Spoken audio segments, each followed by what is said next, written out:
Olha o ossobuco aí, gente! Você chegou ao terceiro episódio da segunda temporada do nosso podcast. Este projeto é realizado com recursos do Fundo de Apoio à Cultura do Distrito Federal.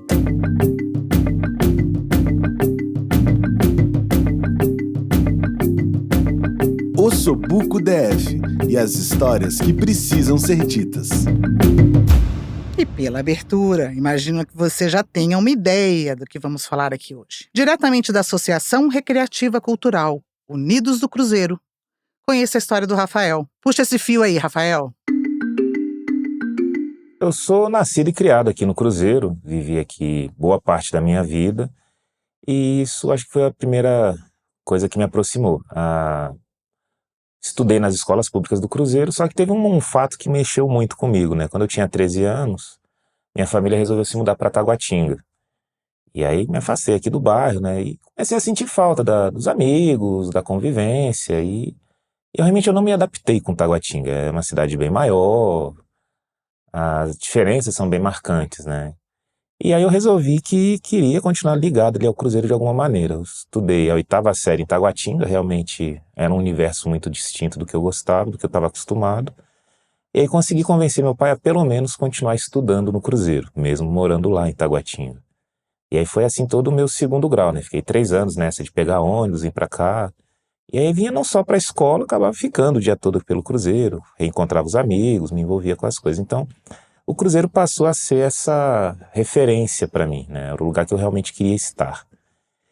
E aí, segui estudando, acabei fazendo vestibular para a UNB, me formei, passei para História, comecei a cursar História, só que em vez de ir para mais perto, a gente ainda foi para mais longe, fui morar depois em São Sebastião. Mas ficamos pouco tempo, ficou 1 ano e meio lá, e aí acabei voltando finalmente para o Cruzeiro, que eu digo que foi o fim do meu exílio. Estava de volta para minha terra, para o meu espaço, e muito feliz de estar morando de volta no Cruzeiro. E aí, cursando História, comecei a pesquisar, então, sobre a própria história aqui do bairro, né? Eu estava finalizando o curso, né? Já foram 4 anos e meio, e aí meu tema de pesquisa para essa dissertação final era sobre o Cruzeiro. E isso foi que me aproximou mais da Aruc, especificamente. Eu conhecia a Aruc, torcia meio de longe, às vezes jogava bola aqui no campo de areia, vi uma apuração ou outra do carnaval, mas era só isso também, nada muito constante.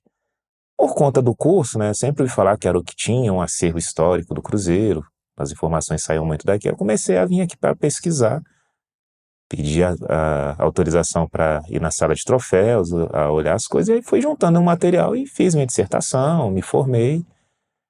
Pouco tempo depois eu comecei a dar aula na rede pública. Mas fiquei aquela coisa assim da Aruc, né, de me aproximar mais. E aqui no Cruzeiro tem uma característica interessante, que é uma relação forte com o Rio de Janeiro. O bairro foi criado por moradores do Rio que foram transferidos para cá, logo no início da capital. Por coincidência, meus pais são do Rio de Janeiro também, né? Meu pai veio para cá ainda garoto, na época da construção, minha mãe chegou já adulta depois, mas tinha esses referenciais, né? E eu sou torcedor do Botafogo, fanático, gosto de futebol. Senti a falta de um time para torcer aqui no DF também, né? Essa coisa mais local. E via na Aruc essa possibilidade. E aí foi justamente nessa época que eu estava me informando que a Aruc começou a disputar o campeonato de futebol de Brasília, o campeonato oficial. Aí nessa eu estava fazendo um curso também de web design, de fazer sites. Acabei criando ali um site não oficial de torcedor. E era solteiro, estava trabalhando, comecei a ir atrás dos jogos da Aruc, né? A Aruc jogava em Braslândia, Planaltina, lugares mais distantes, eu ia lá para ver, fotografava, aí fazia uma matéria e jogava no site. Era uma coisa muito assim, sem nenhuma intenção maior, né? Só mais para divulgar e testar essa coisa da internet. Até que eu estava assistindo um programa esportivo de Brasília na época e estava o presidente da Aruc então. Aí naquela, já tem até um tempinho, né? A gente mandava era e-mail, não era nem por WhatsApp. Mostrando lá que tinha esse site. E aí o apresentador repassou para o presidente, ele viu, achou interessante. Aí logo depois, na mesma semana, entraram em contato comigo. Era a diretoria da Aruc, que tinham gostado do site, para eu vir aqui conversar com o pessoal, né? Queriam me conhecer. Eu já tinha vindo aqui antes para fazer a pesquisa, mas era aquela coisa, muitas outras pessoas vêm fazer isso. E aí eu fui acabei sendo convidado a participar mais efetivamente da ARUC, né? Como já era professor de história, para ajudar na sala de troféus, na organização. E aí realmente era o que eu queria, porque eu sentia a ARUC um pouco fechada, né? Assim, o pessoal frequentava e tal, mas como eu não era muito do meio, tinha uma certa dificuldade de me aproximar. Acabou que esse site abriu as portas. Pouco depois teve eleição, alguns anos depois, acabei compondo aí sim a diretoria, não mais como colaborador, virei diretor de cultura e fiquei sendo diretor de cultura aí por uns 5 mandatos, né? Trocava o presidente, eu continuava ali muito por conta do site, virou uma peça de divulgação importante, né? Na verdade foi o primeiro site, eu que coloquei a ARUC na internet. Isso foi em 2002. Então, minha participação foi só aumentando, né? Passei a frequentar os ensaios, a ver como é que era produzido o carnaval, fotografava, fazia toda essa divulgação. E aí, claro, a gente vai se envolvendo, vai se apaixonando. Era uma época em que eu conseguia conciliar meu trabalho com a participação na ARUC, eu dava aula à noite, então sempre tinha um turno, manhã ou tarde eu estava livre, geralmente eu estava aqui por dentro. E isso foi me envolvendo de uma tal maneira que era meio que natural até. E assim foi ao longo de anos, né? Fiquei trabalhando no site, acabei produzindo um livro. A gente tinha eu entrei uma época na ARUC, na qual a gente tinha um problema muito sério, que era a questão do terreno. A ARUC está aqui há mais de 40 anos, mas ela não é a dona desse espaço. E aí, na época, o Ministério Público queria que fosse regularizado de alguma maneira, ou que saísse, não poderia permanecer. E isso causava um temor muito grande de todo mundo, né? O medo de fechar esse espaço e tal. E aí eu comecei a ver essa questão histórica da ARUC que poderia colaborar, né? Tinha a ideia até de fazer um livro quando a ARUC completasse 50 anos, mas a urgência era tão grande. Eu já havia produzido outros materiais para o FAC, o Fundo de Apoio à Cultura. Sou escritor de quadrinhos também, tenho um personagem que eu criei, que é o Dinâmico R, o super-herói do Cruzeiro. Então eu já tinha essa experiência com publicações, fiz então esse projeto e conseguimos aprovar e publicar um livro sobre a história da ARUC. O livro foi um sucesso, esgotou. E aí a gente começou a fazer esse tipo de trabalho na área do patrimônio histórico mesmo, né? E aí pouco depois do livro, pesquisando, eu identifiquei que a ARUC tinha todos os requisitos para ser registrada como patrimônio cultural e imaterial. Vi como é que era feito e tal, preparei o texto, o documento, né? Na época o presidente, se não me engano, era o Hélio. Fomos à Secretaria de Cultura dar a entrada, conversar com o superintendente, na época era o professor Coutinho, e aí dali o processo andou com muita tranquilidade. Em 2009, a ARUC foi finalmente registrada como patrimônio cultural e imaterial do Distrito Federal. Um baita título, assim, super importante, porque a questão do terreno ainda continuava sem definição, e logo depois a gente conseguiria, por meio desse registro, aí sim, uma nova regularização do terreno. Então, para além da questão do terreno, né, só o reconhecimento como patrimônio eu já considero que foi uma baita contribuição, acho que foi a mais importante que eu poderia ter feito, mas ela ainda teve essa consequência de ajudar na regularização do terreno. Então, isso assim, acabou meio que me cacifando aqui dentro, né? As pessoas começaram a me conhecer mais, eu estava sempre fazendo alguns projetos, e chegou um momento em que eu comecei a cogitar a hipótese de ser o presidente. Então, depois de alguns mandatos, eu fiquei alguns mandatos sem participar da diretoria, atuava de uma maneira ou outra. Teve o projeto, por exemplo, dos CDs com sambas históricos, né? A gente já tinha a ideia de gravar os sambas antigos da ARUC, que não tinham registro, também participei desse projeto. E aí, pouco depois veio uma eleição. E aí me candidatei. Interessante é que geralmente na ARUC as eleições são mais consensuais, né? É um candidato único mesmo, não são tantos disputando. Pouquíssimas eleições foram com concorrentes, foi o meu caso. No meu caso, tinha uma outra pessoa também para disputar, fomos então para esse duelo, né? Mas eu tinha um apoio realmente de muita gente aqui dentro e foi fundamental. O pessoal viu no meu nome ali que era a minha vez. Foi uma eleição bem acirrada e, para completar, foi bem quando estourou o problema da pandemia. Tanto que a eleição estava marcada para abril de 2020, em março teve a pandemia, teve que fechar tudo, não podia fazer nada. Ficou até aquela, poxa, como é que vai ser essa eleição?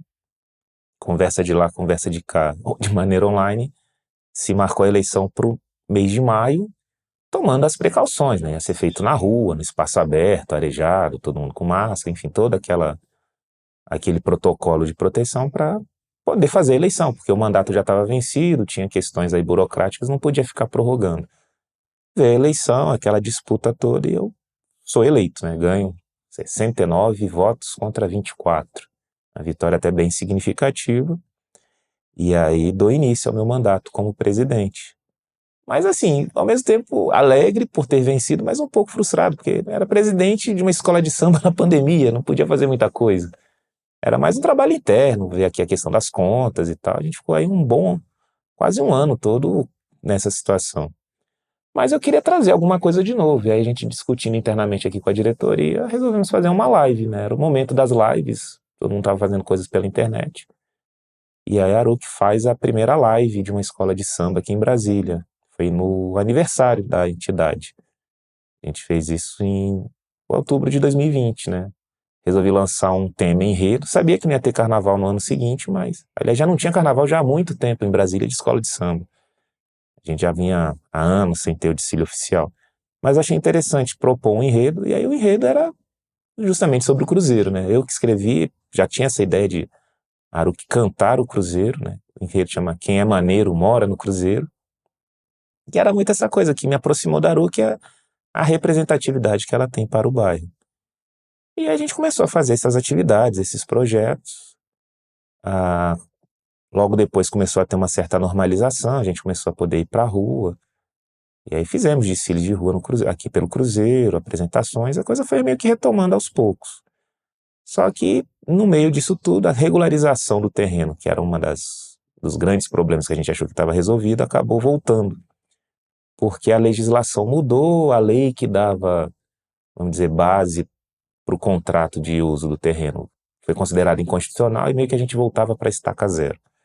Aí começa aquele desespero de novo, mas já havia uma outra lei que a gente viu que podia se adequar à realidade da Aruc, né, que regularizava igrejas, entidades assistenciais, mas também clubes, que é o nosso caso. E aí demos entrada em toda uma documentação junto à Terra Cap, vendo que ali era o melhor caminho. Aí tramitou, e isso correu aí ao longo de um ano, mais ou menos, mas deu certo, né? E aí a gente conseguiu de novo a regularização, eu diria até em melhores termos do que na anterior, porque antes a gente não podia fazer parcerias com investidores, havia muitas restrições, agora essa já permite. E é fundamental até para a própria sobrevivência, porque a Aruc ocupa um espaço, né, uma área enorme no meio do Cruzeiro Velho, e é uma entidade que é efetivamente sem fins lucrativos. A arrecadação aqui é muito abaixo da necessária. Então a Aruc precisa dessa nova realidade para se manter, e eu tenho a felicidade de ter conduzido esse processo. E agora a gente está aí já, eu estou quase fechando o mandato, a gente tem pouco menos de um ano, com a volta do desfile depois de tanto tempo, né? A gente está aí, apesar de ser meio estranho o desfile em junho, a proposta inicial era ser em abril, no aniversário da cidade, mas teve algumas questões burocráticas, vai acontecer, e a gente está agora nesse momento, finalizando os preparativos para finalmente voltar para a avenida. E claro, como é natural na história da Aruc, sendo campeão, né? A gente tem essa marca de ser a maior vencedora e não pode ser diferente agora. É isso. Essa gravação que vocês ouviram foi feita no dia 8 de junho de 2023. E o desfile que o Rafael cita ao final da sua fala foi o último do Distrito Federal. A retomada da vida pós-pandemia não foi fácil para ninguém. Esse desfile, no meio do ano, não conseguiu arrebatar corações. E desde então, as escolas e o governo não conseguiram se acertar e se organizar novamente durante o carnaval. A Aruc não ganhou o desfile, mas o samba continua resistindo em todo o DF. Se você procurar bem, pode encontrar uma roda de samba acontecendo em qualquer dia da semana, inclusive na sede da Aruc. Inicialmente perseguido e marginalizado pela sociedade, Hoje o samba é consagrado como uma das referências culturais brasileiras. É uma expressão musical, coreográfica, poética e festiva das mais importantes e significativas da nossa cultura. E o reconhecimento do samba como um patrimônio cultural imaterial brasileiro visa preservar a tradição e resgatar a espontaneidade e a improvisação dos sambas de raiz. E o DF? Tem samba? Para conversar com a gente sobre o samba como memória, patrimônio e território, convidamos o Breno Alves. Cantor, compositor, percussionista, Breno tem sido um dos grandes protagonistas do cenário musical brasiliense desde 2003. Figura importante na formação de grupos de relevância no DF e no Brasil. Além de músico, é um ativista do samba na nossa cidade. Obrigada por aceitar nosso convite e vir conversar com a gente a partir da história do Rafael. E eu gostaria de começar trazendo um ponto que me chamou a atenção. Na história dele, que se cruza com a da Aruque, notamos uma força grande da conexão com o território. No samba isso acontece muito, né? Com certeza. Elô, primeiramente, obrigado pelo convite, muito feliz em participar do Ossobuco, falando da coisa que permeia a minha vida durante mais da metade da minha vida, que é o samba. Estou muito feliz em estar aqui falando sobre samba de Brasília e, de fato, o samba ele é esse regente, né? Ele precisa da comunidade, né? E Brasília hoje tem essa dinâmica de expandir o samba em todos os territórios da capital. A comunidade é onde faz o samba florescer, né? E engraçado porque a história do Rafael é muito interessante, porque a capital está chegando agora a 65 anos de história, né? E a história da Aruque se inicia junto com a capital, com a transferência da capital. E exatamente o desejo da comunidade, né? Chega numa capital que não tem nada, né? Só terra. E de repente eles começam, né? Os vizinhos se olham ali, vindo todos todos cariocas ali, com certeza a maioria dos bairros Madureira. E se você for pensar, era a época em que o carnaval no Rio estava em ascensão. Foi a partir dali quando o governo começa a colocar dinheiro nas escolas, entende a relevância do carnaval. Então, esses cariocas chegam em Brasília. Então, você imagina, eles se olharam ali, eu Tudo imagino, órfão né? de samba. Né? Órfãos. E eu imagino, ali no final de semana, eles se olhando assim, o que a gente vai fazer? Então, a música, né, ela nasce da comunidade. A própria história da Tia Seata, de como tudo começou, é de uma comunidade, pessoas que se reúnem ali no primeiro momento, que tem alguma coisa em comum, começam a conversar, e foi assim que aconteceu em Brasília. Então a história do Rafael é uma história que faz a gente entender os territórios, a importância do território, né? E a história de Brasília, nesse fator com relação ao samba, é parecido com a história do samba do Rio de Janeiro, né? Do encontro das comunidades que passaram a se reunir, se organizar, criando ranchos carnavalescos, criando escola e transformando aquele local, né? Eu acho que Brasília, nesses 65 anos de história, consegue demarcar por regiões a história do samba através das comunidades. É verdade. E a gente fala samba, né? Porque samba, quando a gente fala samba, todo mundo, né, já sabe. Mas o samba não é um só, né? Samba tem um monte. É isso, porque existe o samba da escola de samba, que é o samba enredo, mas ao longo do ano tem samba de todo jeito, né? Tem o tradicional samba de terreiro, tem um samba de quadra, tem hoje popularizado esse samba que a gente escuta nas rádios, que também é o pagode, que é o samba rock, que é o samba reggae. Então, Tem o samba lá da Bahia. Exatamente. Aí você vê como o samba ele consegue se manifestar em todas as comunidades. E qualquer lugar do Brasil que você for, cada lugar tem a sua identidade. Tem o seu samba com uma identidade local. E o interessante é que Brasília consegue reunir tudo isso. Você acha que Brasília já está tendo uma identidade no samba, Breno? Tem uma identidade. Eu acho que a gente pode ver isso nas discografias que nós temos até aqui. E muito por esse processo de quem chegou e um pouco parecido com a história do Rafael, das pessoas que passaram, que não tinham famílias, que eram voltadas para o samba, como é a minha história, que não eram voltadas para o samba, mas que passaram a escutar samba e fazer samba com toda uma bagagem territorial, né? De pai e mãe que trouxeram uma bagagem cultural de outros estados. No meu Sua caso, família veio da meu onde? pai veio do Piauí e minha mãe veio do Tocantins. Então, na minha infância, eu não escutava samba. Escutei muita Jovem Guarda, Reginaldo Rossi, isso assim. Mas o samba me pegou através da mídia da década de 90, né? Do pagode, né? Que surgiu ali na década de 90, que é aquele boom. Você liga a rádio, pagode. Vai pra televisão, pagode. Então, todos aqueles grupos de São Paulo e Rio de Janeiro, aquilo me chamou a atenção. E a partir dali eu comecei a gostar de pagode, de samba. E é a mesma coisa, muda a linguagem, né? E a partir dali eu falei, cara, eu quero pesquisar isso.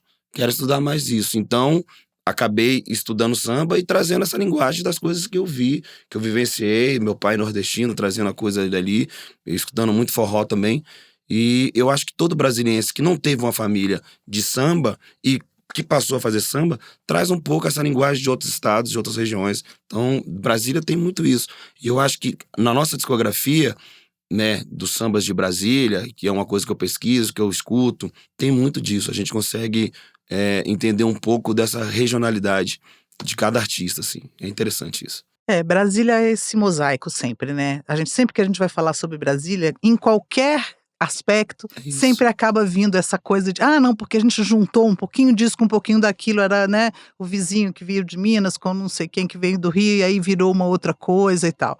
E talvez o nosso samba também, né? Sem dúvida. Seja um pouco esse mosaico e essa junção de tantas coisas. A gente tem as escolas de samba, né?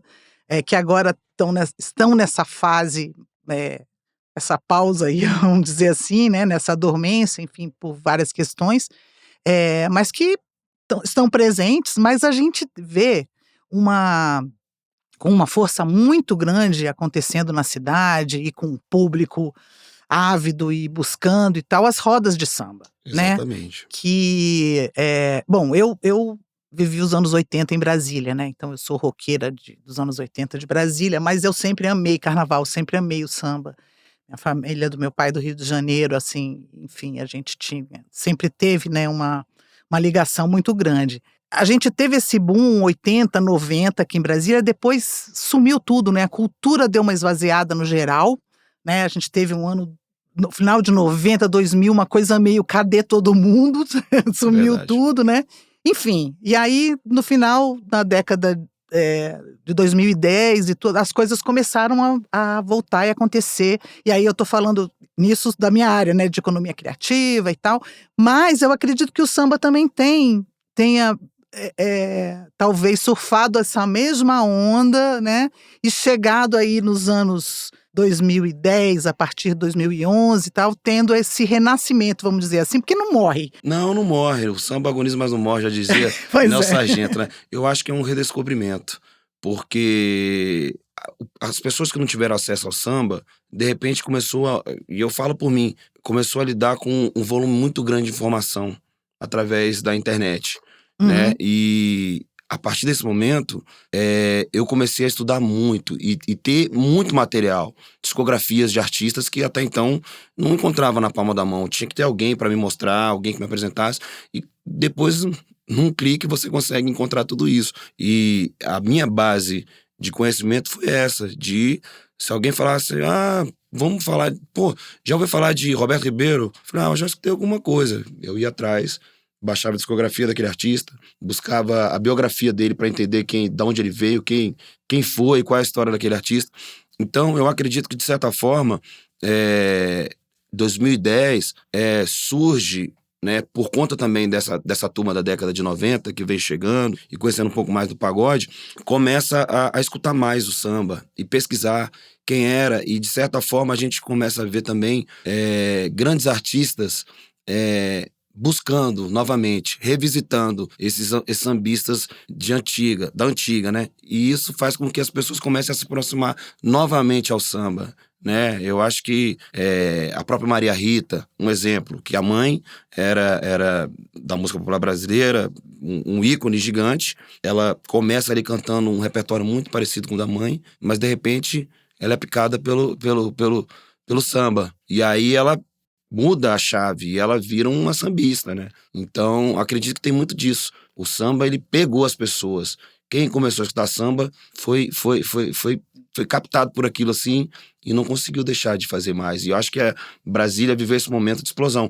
E eu vivi esse momento aqui em Brasília, né, criando grupos, e a gente começa a entender, porque nesse momento eu começo a escrever o meu TCC sobre o samba de Brasília e sua constante transformação.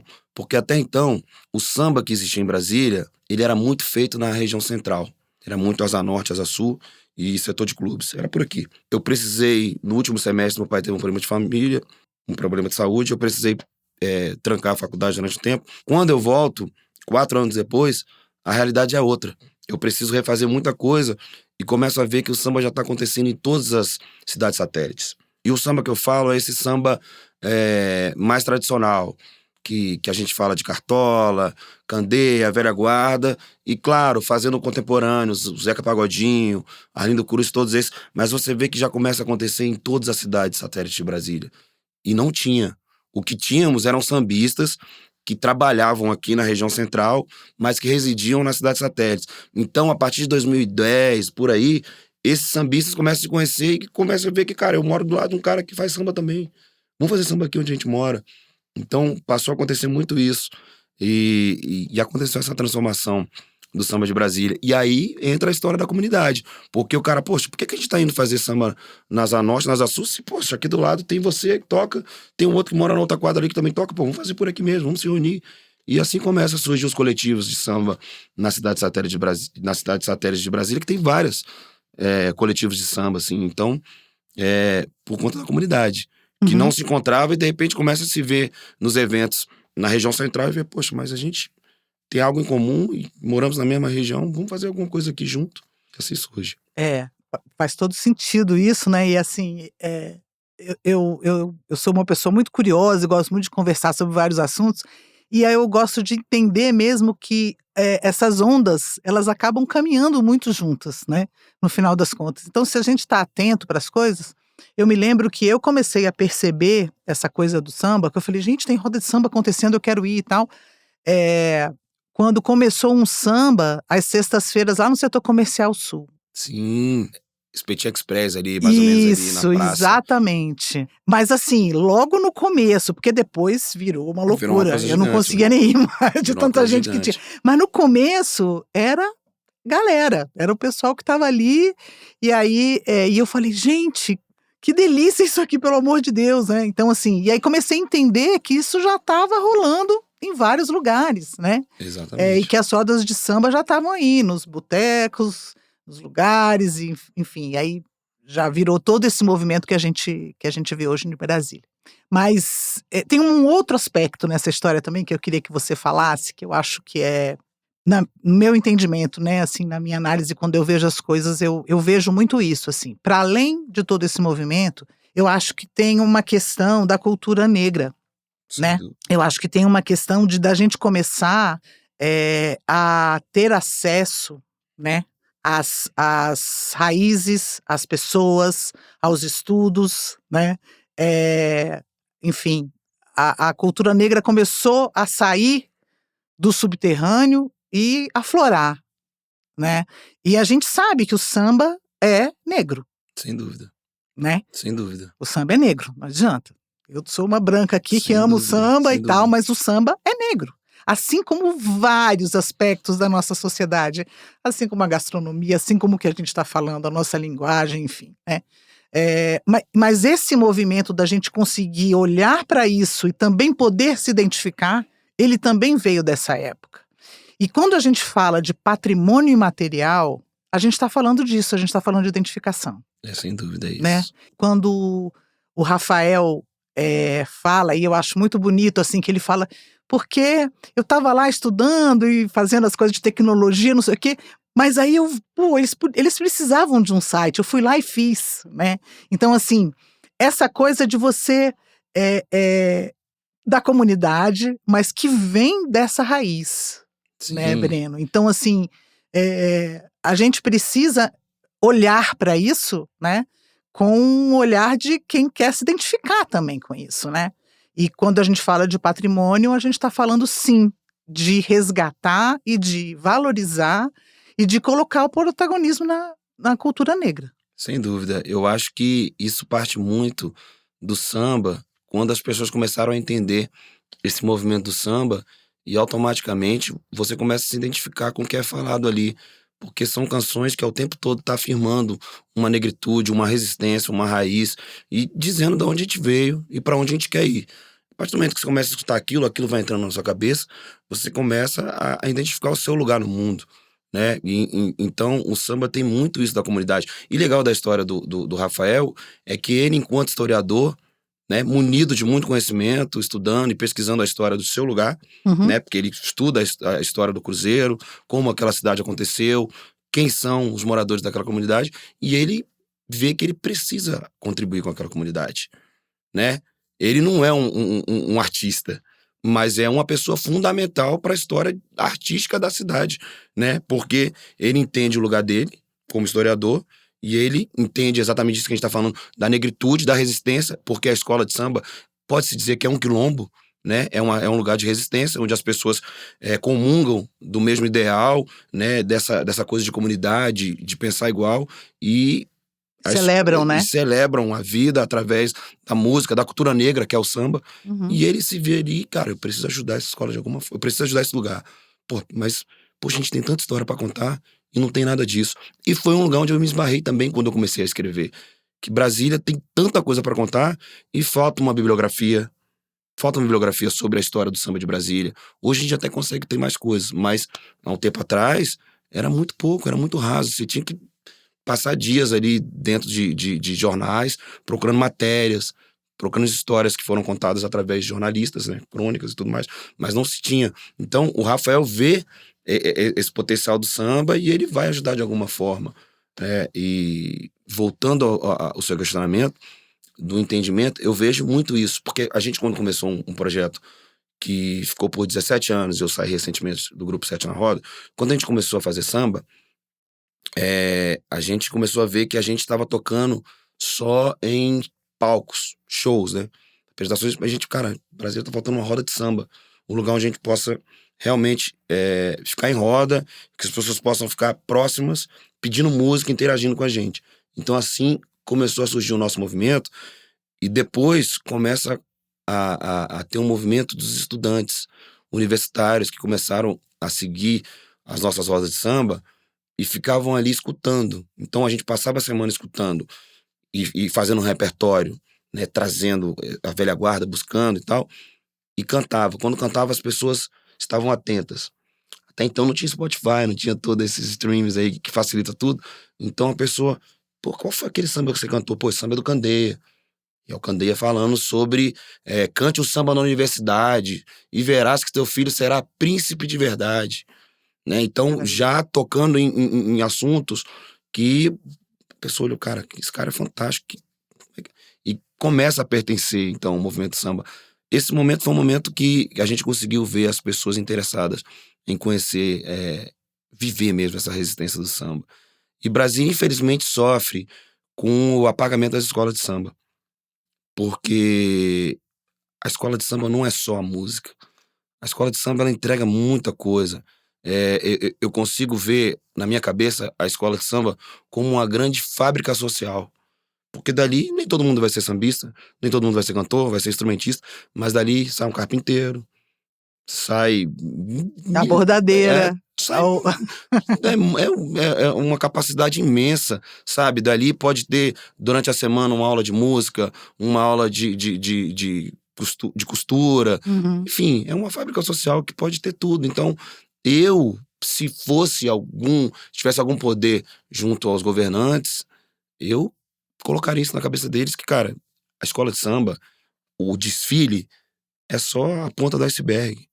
Mas durante a semana, esse lugar poderia ser ocupado, sabe? Uhum. Ainda mais na cidade satélite poderia ser ocupado aqui, assim como na Aruc. A Aruc tem, né, atividades, tem futebol, tem natação, não sei como tá isso hoje lá, mas é isso. Todas as escolas de samba de Brasília poderia ser esse momento, poderia ser esse lugar. A criança vai pra escola, à tarde vai ali, De tem novo, uma aula comunidade, né, de Breno? futebol. É, comunidade, exatamente. E é aí que os laços são feitos, é aí que você diminui a violência, é aí que você faz a comunidade pertencer àquele ambiente. E é muito além do samba. E eu acho que o samba, essa história da comunidade, porque o Paulo da Portela foi esse cara que entendeu o samba como poucos, assim, como esse projeto de comunidade. Porque ele começa a ver que, cara, não, cara, a gente não pode estar bêbado, a gente não pode andar mal arrumado. Então ele, ó, a partir de hoje todo mundo com o pescoço ocupado, todo mundo de terno, ele batia na casa de todos os moradores. Poxa, a gente está organizando aqui um desfile, queria que sua filha, sua esposa, enfim, que todo mundo participasse. Então ele faz esse movimento de trazer a comunidade para dentro da escola, entendendo que é um lugar que você pode comungar de um lugar seguro, onde as pessoas se entendem e fazer a comunidade se unir de fato, né? Então, isso em 1920 e pouco ele já estava pensando nisso. Então, a gente vê o potencial do samba e ele já via isso lá atrás. Então, não à toa que ele tem uma escola com o nome dele, né? Não é à toa, Isso, não é à nunca toa é, que a né? Portela é o que é, né? E que a Portela é o que é, isso mesmo.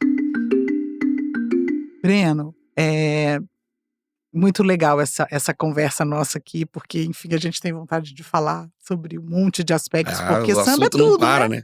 Samba é muita coisa, né? Como você acabou de falar, né? O samba é música, mas ele também é dança, né? É muita Ele é coisa. muita A coisa. gente consegue contar a história do nosso país através do samba. É isso. Consegue facilmente. Seja através dos enredos, né, que falam sobre, abordam todos os temas da nossa cultura, todas as passagens históricas do nosso país, e essa miscigenação de como o nosso país se tornou o que é. Então, eu acho que o samba ele consegue definir o nosso país muito bem. Então, assim, para a gente já ir quase finalizando, mas ainda não, eu queria que você falasse um pouco desse lado do samba que conta a história. Mas não é conta qualquer história, né? A gente está falando de uma música negra e a gente está falando de um povo negro que resiste, sempre resistiu e resiste até hoje. Então, o papel do samba para contar essa história, né? Das pessoas, né? Como que você vê isso em Brasília, assim?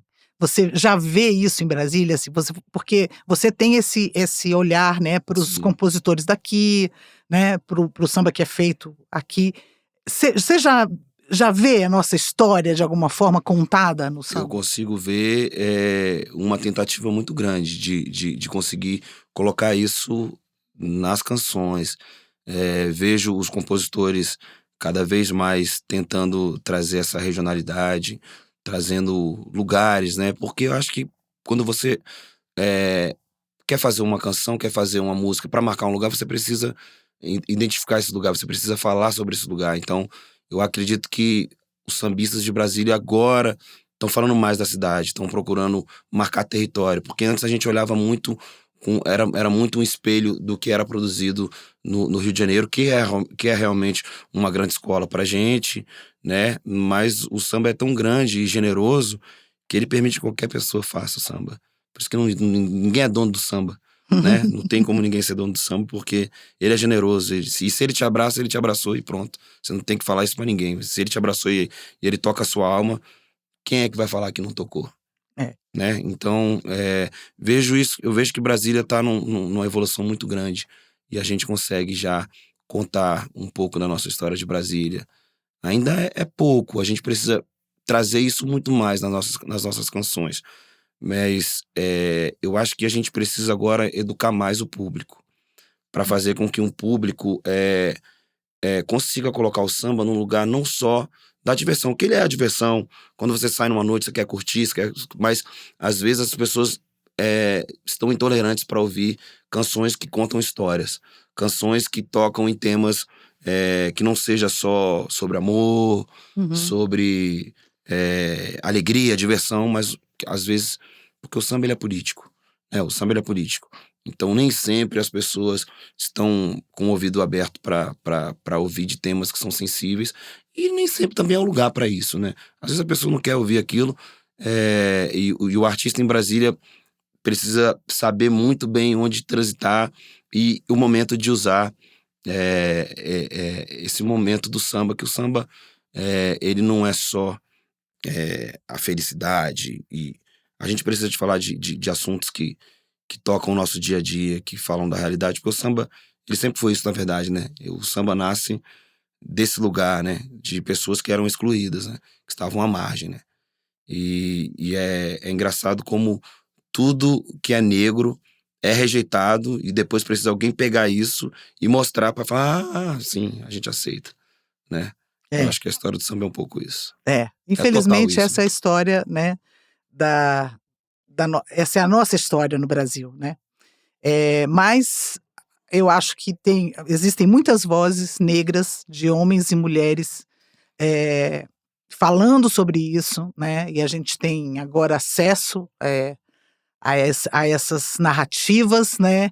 Que fazem a gente refletir muito, assim, e entender muito mais, né, a nossa sociedade e ver como a gente é feito disso. Como a Sim, sociedade brasileira é feita de cultura negra, sim. né? Essa é a base da Essa nossa é a base, identidade. essa é a nossa base. Não tem como nem porquê, né, É. fugir, porque é isso, e é lindo que seja, né. E o samba só teria como acontecer no país, nesse país mesmo. Não teria como o samba não ter nascido aqui. O samba só poderia ter nascido nesse país. Com essa história, com essa loucura que foi essa transformação do país, o samba só poderia ter acontecido aqui, né? Então é uma coisa muito nossa. Eh, e a questão de gênero no samba? É uma coisa que a gente está enfrentando.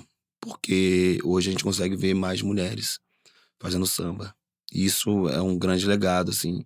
A gente tá conseguindo, ainda não tá na sua totalidade, mas a gente consegue ver já muitas mulheres nas rodas de samba. E na verdade, é uma volta ao lugar de onde começou, né? Porque quem colocou o samba, quem gestou o samba, foram as tias baianas, né? Foram mulheres negras que conseguiram fazer das suas casas um refúgio, né? Então ali elas germinaram o samba.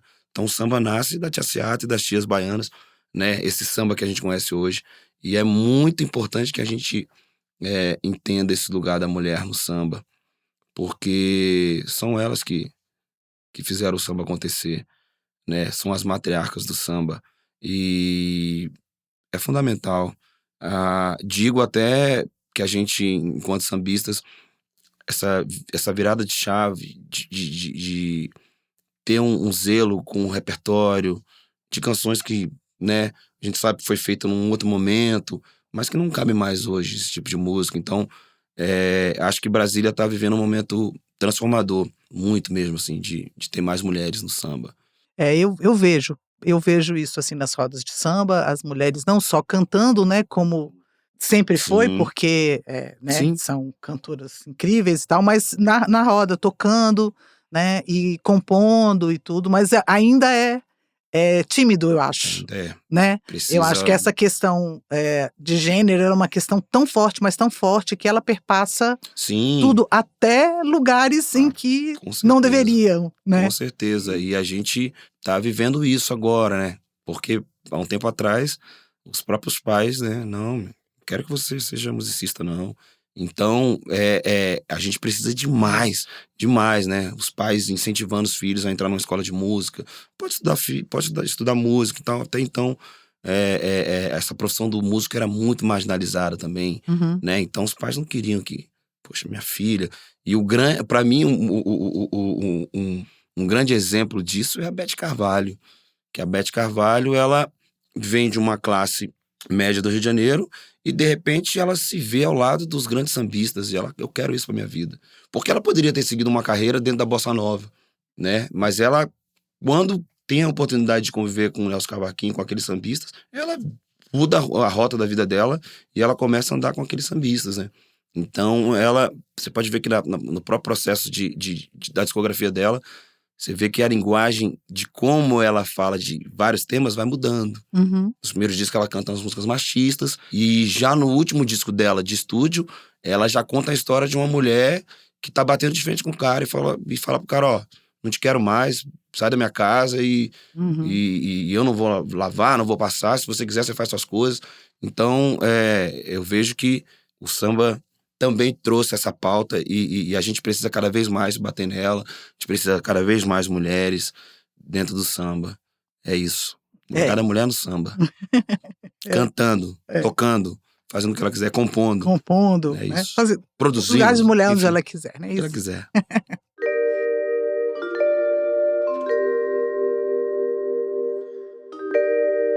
Breno, primeiro, obrigada, né? Você quer finalizar falando alguma coisa específica que a gente não conversou aqui? Não, eu acho que a gente abordou vários assuntos incríveis, assim. Eu acho que o samba tem tanta coisa pra gente falar, é um fio gigante pra gente poder Uhum. destrinchar.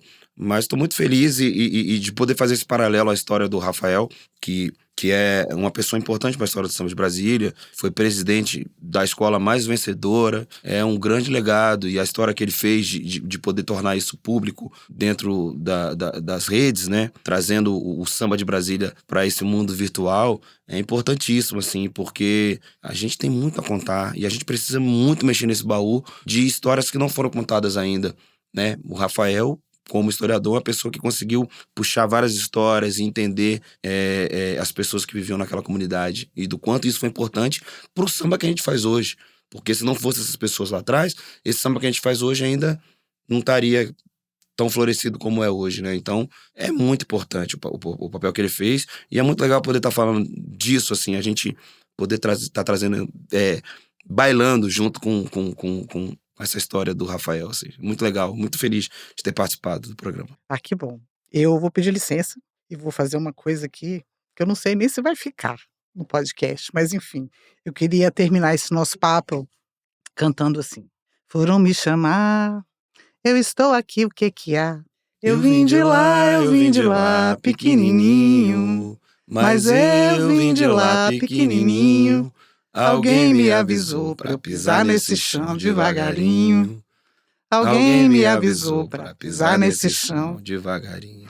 Dona Ivone Lara, ontem, dia 13 de abril, é o dia da mulher sambista, né? Pois é. Por conta dela. Então, eu adoro Dona Ivone Lara. Agradecemos quem veio antes, Sempre. quem caminha agora e abre passagem para quem vai vir depois.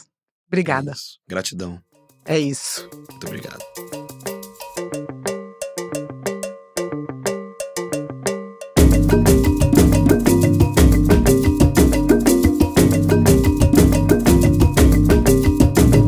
Este projeto é realizado com recursos do Fundo de Apoio à Cultura do Distrito Federal. Coordenação geral, Heloísa Rocha. Coordenação de produção, mentoria e curadoria, Denise Cote. Pesquisa, Maíra Fonseca. Coordenador técnico de áudio, Jota. Gestão administrativa, Beatriz Ramos. Fotos, Zuleika de Souza. Roteiros, edição de conteúdo e apresentação, Heloísa Rocha. Edição e trilha, por Aloysio Lous, da Som do Cosmo. Identidade visual, Vinícius Santos. Site, Daniel Souza e Danilo Lima. Estratégia de comunicação, Tum Thompson. Mídias sociais, Carol Dutra. E assessoria de imprensa, Érica Cidade.